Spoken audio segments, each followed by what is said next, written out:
Ben Simmons balik laro na para sa Brooklyn Nets, muntik pang nakakuha ng triple-double, kasama na dun si Jason Tatum na kulang na lang ng 2 assists.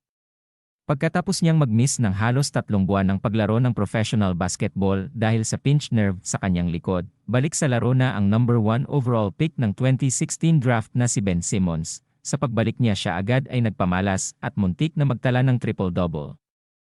Siya ay nag-score ng 10 puntos sa 100 field goal percentage, hindi siya nag-miss ng shot, at nag-dish ng 11 na assists, at 2 rebound na lang sana para sa triple-double kung saan 8 boards ang kanyang nakuha, dagdag pa ang isang steal at block sa loob lamang ng 18 minutes of playing time.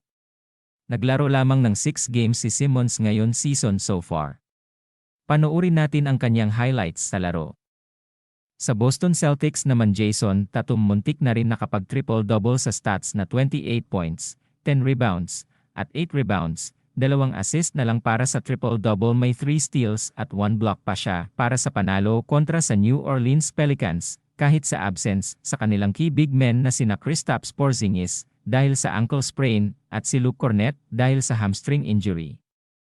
Sa first quarter nahirapan pa ang Celtics sa pagpasok ng kanilang mga threes shooting worse than 25%, linamangan pa sila ng Pelicans 36-25, pasok sa second quarter. Mainit pa rin ang Pelicans at dinagdagan ang lamang nila ng 15 points, pero hindi nahawakan ng matagal ng Pelicans nang unting-unti nang napagod si Zion Williamson, agad nang take advantage si Tatum. Hindi man sa mga tres kundi sa pag-attack ng basket. Sa fourth quarter, dahan-dahan nang humabol ang Celtics, 6 minutes na lang sa game 94-91 lamang ang Pelicans nag-take over si Derrick White at nag-cash ng mga 3. 2 minutes left sa game at bigla na lang nag-lead ang Celtics ng 8 points. Nag-turnover pa si Williamson at na-convert ng layup para kay Tatum at nakumpleto ang comeback ng Celtics nang tumira ng 3 si Brown para sa Dagger.